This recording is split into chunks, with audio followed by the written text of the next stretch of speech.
पशुपालक भाइयों को नमस्कार। आज हम डॉक्टर रणबीर सिंह बिस्ला के पास आए हैं।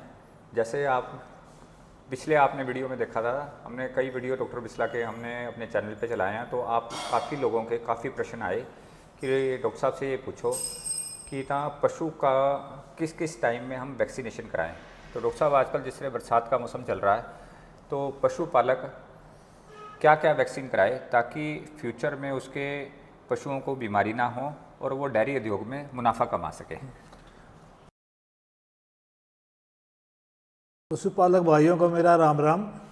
तो ये बरसात का मौसम है, उसमें सबसे बड़ी समस्या यही होती है कि टीकाकरण की समस्या, टीकाकरण कराना चाहिए। क्योंकि बरसात के मौसम में मक्खी मच्छर का प्रकोप होता है और जानवर के ऊपर या तो दूध का दबाव होता है या वो गाभिन पशु होता है तो प्रेगनेंसी का भी दबाव होता है। तो ऐसे समय में वैक्सीनेशन करवाना थोड़ा सा ये रिस्की रहता है। तो बरसात के मौसम से पहले हमें वैक्सीनेशन कराना चाहिए। जब भी वैक्सीनेशन कराएं तो जानवर के शरीर पे किसी तरह का कोई दबाव नहीं होना चाहिए, ना तो पेट के कीड़े का, ना मक्खी मच्छर का, ना मौसम का। तो डॉक्टर साहब, एक मैं प्रश्न पूछना चाहूँगा कि गाँवों में क्या होता है कि जब पशु चिकित्सक वैक्सीनेशन के लिए घर पे जाते हैं तो बहुत सारे पशुपालक इस वजह से वैक्सीन नहीं कराते कि पशु दूध कम कर देता है। तो उनके मन में एक डर रहता है कि 2 से 3 दिन पशु, अगर दूध वाला पशु है तो उसका दूध कम हो जाएगा, और अगर गाभिन पशु है कहीं वो बच्चा ना गिरा दे। तो क्या ये बातें सच हैं या ये बातें मिथ हैं? मिथ का अलग ही झूठ है। नहीं, कई बार ऐसा दबाव रहता है, वैक्सीन का भी दबाव होता है। तो कुछ एक पशुओं में ऐसे हो जाता है कि भी दूध कम हो जाए या थोड़ा बहुत बच्चा गिराने के भी चांसेस रहते हैं। लेकिन आजकल अच्छी तरह की वैक्सीन आती हैं, अच्छी कंपनी की अच्छी हैं, मार्केट में उपलब्ध हैं। और मुँह खुर और गलघोटू की वैक्सीन जो है ना, वो इकट्ठी अवेलेबल है। तो ये वैक्सीन का आप खुद अपना समय निर्धारित कर सकते हैं। गवर्नमेंट की, हरियाणा गवर्नमेंट की सप्लाई भी जगह जगह आती है, लेकिन वो टाइम पे ना भी आए तो वो एक ऑप्शन एडिशनल रखें। अपनी वैक्सीन बाज़ार से लाके जब भी पशु का ऐसा समय हो भाई, वो 5-6 महीने का गाभिन हो, उसी टाइम करवा लो।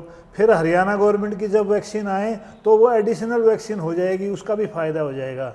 आप हरियाणा सरकार की वैक्सीन का इंतज़ार करके जानवर का वो स्टेज निकाल देते हैं। तो एक वैक्सीन खुद करवा लें, एक हरियाणा सरकार का जब भी आए तो वैक्सीन करवा लो। क्योंकि आजकल बड़े महंगे पशु हैं और बड़े कीमती पशु हैं। तो कई बार क्या होता है कि अब ये मौसम में देख रहे हैं हम रोज़ाना, गलघोटू की भी बीमारी है और मुँह खुर की भी बीमारी आई हुई है। बड़ा नुकसान हो रहा है मुँह खुर का।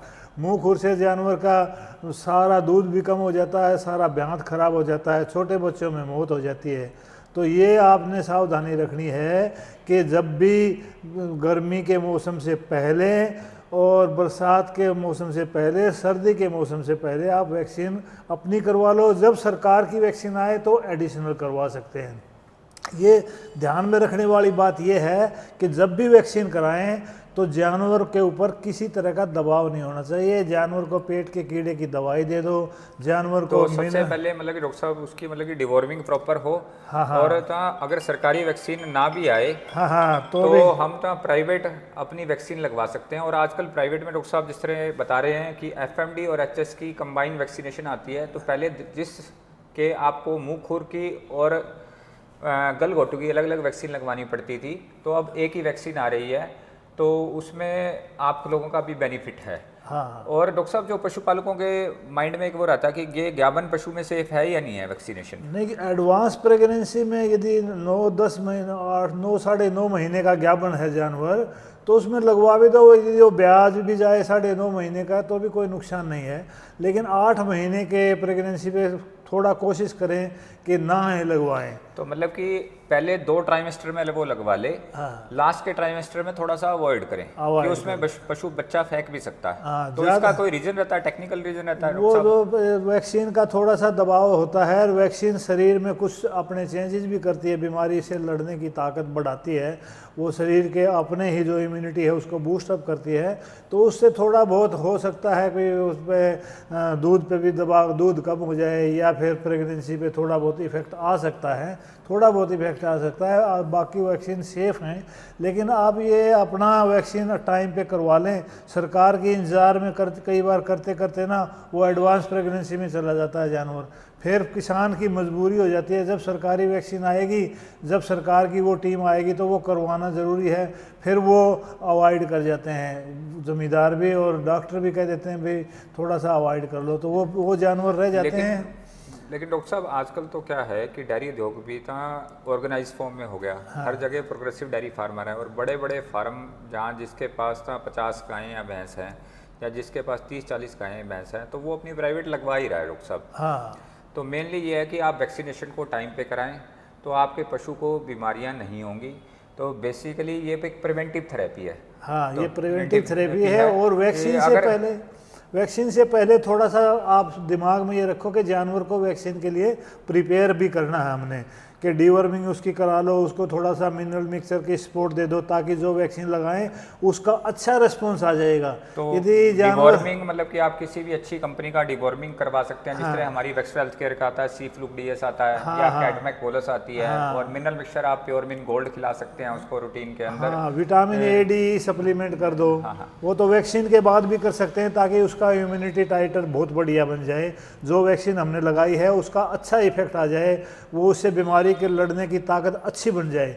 यदि जानवर स्ट्रेस में होगा तो उसका इम्यूनिटी अच्छी नहीं आएगी। वैक्सीन भी लगा लोगे तो उसकी इम्यूनिटी अच्छी नहीं आएगी, तो फिर फ़ायदा क्या होगा।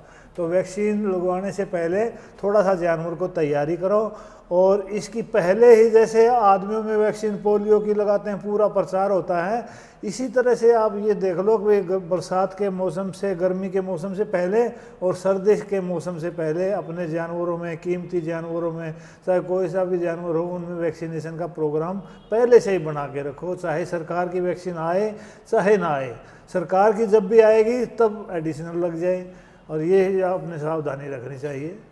ठीक, तो डॉक्टर साहब आपका बहुत बहुत धन्यवाद। आज आपने बहुत ही महत्वपूर्ण जानकारी हमारे साथ साझा करी, और आप सभी पशुपालकों से हम ये अनुरोध करते हैं कि आप कमेंट बॉक्स में अपने कमेंट लिखकर हमें भेजें कि आपको ये जानकारी कैसे लगी, और आप और अधिक पशुपालन से रिलेटेड और भी अधिक अगर आपको जानकारी चाहिए तो आप स्क्रीन पे चल रहे नंबरों से संपर्क करें, या कंपनी के यूट्यूब चैनल या इंस्टाग्राम चैनल को फॉलो करें।